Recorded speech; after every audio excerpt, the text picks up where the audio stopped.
Just under a year ago, England travelled to Dublin in search of a world record 19th successive Test victory and their first back-to-back Grand Slams since 1991 and 1992.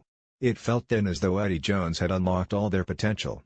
It felt as if he had all the secrets to success. It felt as if he was a golden appointment, a coach with the magic formula. How quickly things have changed. On Saturday evening, after England had slumped to a third successive defeat and handed Ireland only the third Grand Slam in their history, Jones sat with his arms folded at the post-match press conference, listening to a question about the chorus of boos that had rained down on him at the end of the game. "I didn't hear it," he said, his veneer of affability wearing off. "Have you got a replay of it? It'll put me to sleep tonight. I can't control what the fans think. All I can control is coaching the team. I'm not surprised by the reaction. Maybe it was the same in Japan when I lost games there, but I couldn't read the press, so I didn't know." Nobody asked him about why he had called the Irish scummy at a corporate event in Japan last year. The England coach has already apologised for that and the Irish did not make anything of it. Jones's indiscretion, though, was another sign of the change of mood around the team. Mistakes are everywhere now, on and off the field. 12 months on from that game at the Aviva Stadium and everything has changed. England lost that match to Ireland and in the autumn, critics detected warning signs that England's upward curve had begun to flatten out.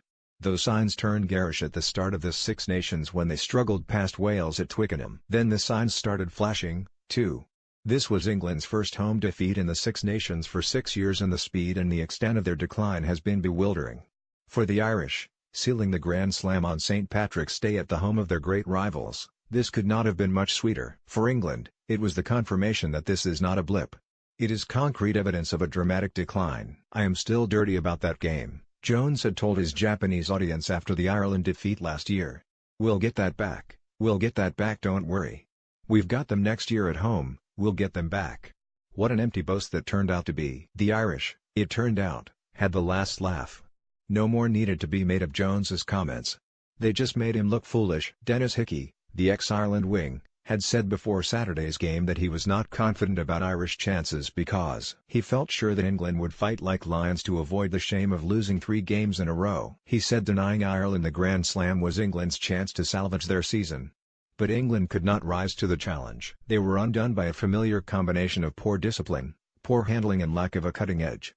It was a symbol of how far they have fallen that Maro Itoye, who was being hailed as a future great of the game last year, had another desperately disappointing game. "The wheels are falling off England's chariot, one by one. I have coached long enough to know you have these runs," Jones said. "Sometimes you get out of them quick. Sometimes it's longer. It's part of the process of being a better team. It's not nice, but as disappointing as it is, it's part of the process. We weren't happy being the team we were because we knew even if it won 23 out of 24 games, or whatever it was, we knew we weren't good enough to get where we wanted to go. A run like this is something you have to have. You don't find out about yourself unless you have these runs. Every champion team I have had has had a run like this. When I took over, I could fix a lot of things quickly, but some things take longer. This Six Nations has been an enormously beneficial, albeit disappointing, tournament. I think we are moving forward, although that's hard to see now, as Wales coach Warren Gatland took great delight in pointing out last week. Jones and England face the prospect of a tough 3-match series in South Africa in the summer and the prospect of losing 6 matches in succession if they cannot recover from their wretched winter. The idea that England were developing so fast under Jones that they were hot on the heels of the All Blacks seems ludicrous. "Now, I've never compared ourselves to the All Blacks," Jones said after the match. "We are chasing the All Blacks. If you look at the results, the gap between us has got bigger.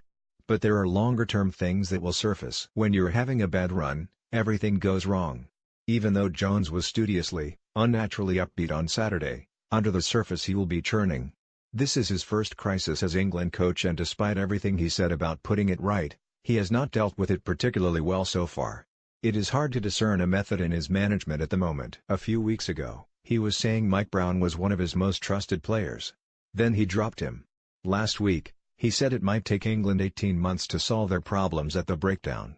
On Saturday, he said they had already made steps towards finding the solution. He made 7 changes after the defeat to an average France side in Paris last week, and there was no dramatic improvement against Ireland. Jones was superficially calm on Saturday, but underneath the surface, it is said that he is flailing. For now, at least, he is taking refuge in clichés and generalities. When England finished 5th in the competition, their worst showing for 35 years, Clichés are just about the only safe ground left. So Jones smiled when another question about England's wretched run was put to him. "These things are sent to test you," he said.